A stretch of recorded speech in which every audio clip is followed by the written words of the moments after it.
অগ্নিকাণ্ডের ঘটনায় কিভাবে আগুন আয়ত্তে আনা যায় তা নিয়ে কলকাতা বইমেলায় অধুনা কায়দা কসরত নিয়ে হাজির হয়েছে দমকল বাহিনী। বইপ্রেমীদের দৃষ্টি আকর্ষণ করে তারা বোঝাতে চাইছে আপৎকালীন পরিস্থিতিতে কিভাবে বিপদ রোখা যায়। বুধবার বইমেলায় বিশেষ আকর্ষণ ছিল দমকলের এই অনুষ্ঠান।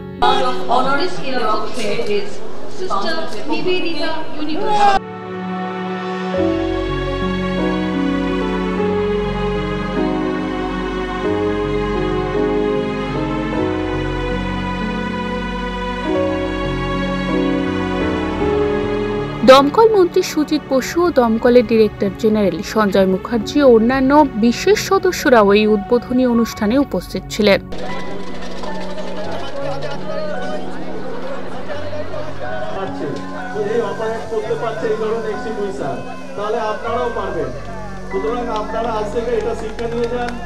স্টলে রাখা হচ্ছে আগুন নেভানোর বিভিন্ন সরঞ্জাম। মন্ত্রী Sujit Basu West Bengal fire and emergency সার্ভিসের স্টলের সূচনা করেন। দমকল বিভাগের আগামী পরিকল্পনাও জানান দর্শকদের।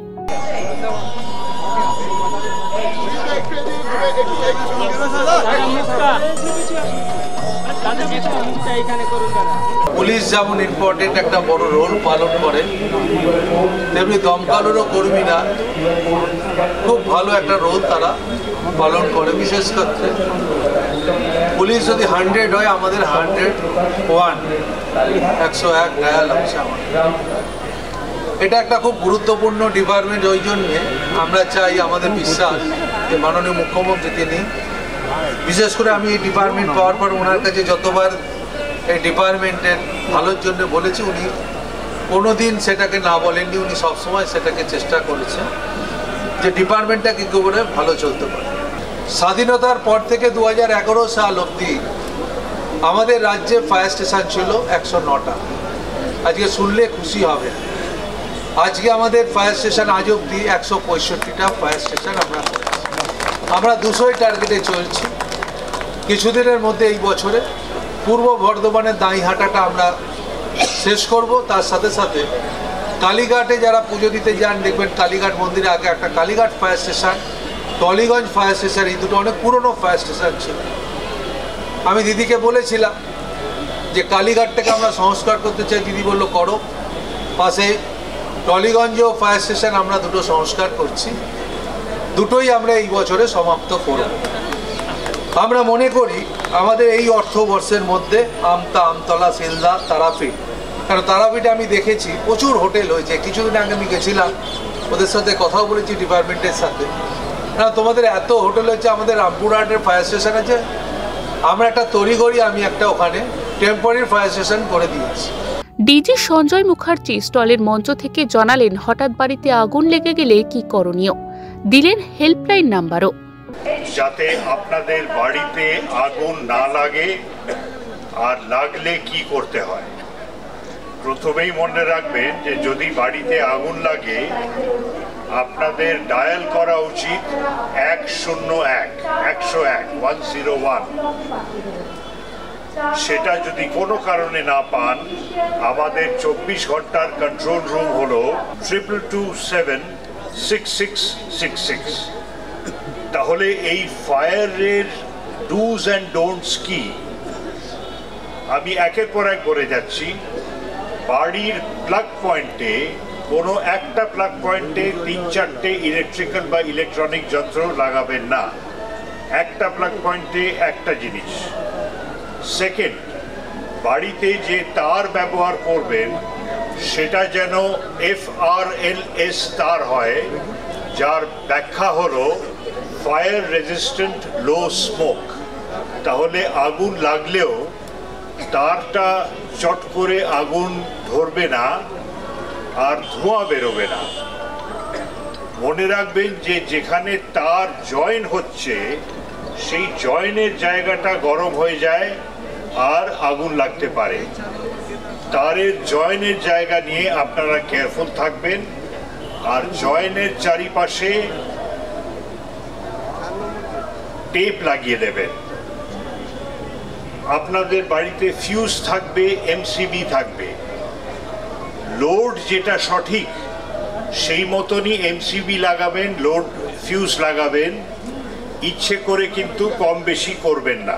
এছাড়াও আগুন নেভানোর কিছু প্রদর্শনী দেখানো হয়েছে বইমেলা প্রাঙ্গণে। এই বাইক দিয়ে কিন্তু এই ধরনের আগুনকে আমরা প্রাইমারি অবস্থাতেই যদি করি তাহলে এবং এটা ওয়াটার মিস্ট টেকনোলজি, এখানে খুব জল কম লাগে, সেই কম জলের সাহায্যে এই আগুনকে, এই ধরনের বড় আগুনকেও আমরা নিভিয়ে দিতে পারি অতি দ্রুত। এখানে দেখুন জল খুব অল্প লাগছে, জল খুব সামান্য জল, যেটা বেরোচ্ছে দেখবেন জল নেই, কুয়াশা মিস্ট, মানে ওয়াটার মিস্ট। উপস্থিত ছিলেন পাবলিশার্স অ্যান্ড বুক সেলার্স গিল্ডের সভাপতি ত্রিদীপ কুমার চট্টোপাধ্যায় ও অভিনেতা সুজয় প্রসাদ চট্টোপাধ্যায়। ম্যাসকট নতুন চমক, এই যে ইংরাজি স্টলগুলো তোমরা ক্যামেরায় দেখিও যে এরা প্রত্যেকবার একটা হ্যাঙ্গারের মধ্যে হয়, সেটা হয়েছে। তাছাড়া জার্মানি এবারে ফোকাল থিম কান্ট্রি, 48 বছরের ইতিহাসে প্রথম, সুতরাং জার্মানি স্টলটাও দেখে আসা উচিত। এছাড়া হাইয়েস্ট নাম্বার অফ পার্টিসিপেন্ট এবছর বইমেলা আমরা চেষ্টা করেছি আরও সুন্দর করতে, আরও সাজানো করতে। এই আর বিশেষত্ব কী থাকবে, বইমেলা ইটসেলফ বিশেষত্ব। প্রতি বছর প্রায় 1000 থেকে 2000 বই বেরোয়, 1000-2000 যে বই বেরোয় সেগুলোই তো বিশেষত্ব। নতুন বইমেলা কি বিশেষত্ব থাকবে? বইমেলা তো নাচের জায়গা নয় যে এক দিন এক একটা নাচ হবে। এবছর কিছু বলার নেই, এটা তো দু দেশের রাজনৈতিক সম্পর্ক, ভূ রাজনৈতিক জিওপলিটিক্যাল সিচুয়েশন, তার জন্য আসতে পারেনি ওরা। আমাদের খারাপ লাগছে, কিছু করার নেই। কলকাতা বইমেলা আমাদের সংস্কৃতি, আমাদের ঐতিহ্যর একটা খুব গুরুত্বপূর্ণ অংশ। এবং একটা কথা খুব গুরুত্বপূর্ণ আমার যেটা বারবার করে মনে হয় যে এই এত সার্চ ইঞ্জিনসের যুগে, ইন্টারনেটে, আন্তর্জালে এত বইপ্রেমী মানুষ আসেন, বই কেনেন, বইয়ের গন্ধ শোকেন, বই উল্টে পাল্টে দেখেন, রেকমেন্ড করেন পড়তে, সোশ্যাল মিডিয়াতে ছবি তোলেন যে বইমেলায় এসেছি, বই কী কেনা হয়েছে, শুধুমাত্র খেতে, গল্পগুজব করতে বা প্রেম করতে নয়। এটা অত্যন্ত গুরুত্বপূর্ণ এবং প্রশংসনীয়। এটা একটা অঙ্গহানির মতো দুঃখ, এটুকুই বলতে পারি। মানে মানুষের অঙ্গ প্রত্যঙ্গ চলে গেলে যে দুঃখটা হয়, সেই দুঃখ। কারণ বাংলাদেশ তো শুধু দেশ না, ওটা তো আমাদের অঙ্গ। আমি তো মনে করি না ওটা একটা আলাদা দেশ, ওটা আমরা সবাই একত্রিত। মানে কাঁটাতার তো শুধুমাত্র একটা ডিমার্কেশন, আসলে তো আমরা সকলে বাঙালি। তাই আমি আমি দুঃখ পাবো না? আমার তো খারাপ লাগছে। বাংলাদেশে এত ভালো ভালো বই থাকে, সেগুলো দেখতে পাচ্ছি না, খুব খারাপ লাগছে, খুবই খারাপ লাগছে। বইমেলা চলবে আগামী 9 ফেব্রুয়ারি পর্যন্ত। 1000-এর উপর রয়েছে স্টল সংখ্যা।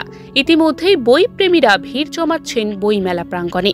ক্যামেরায় রবি দত্তের সঙ্গে সহেলি বিশ্বাসের রিপোর্ট, ওঙ্কার বাংলা।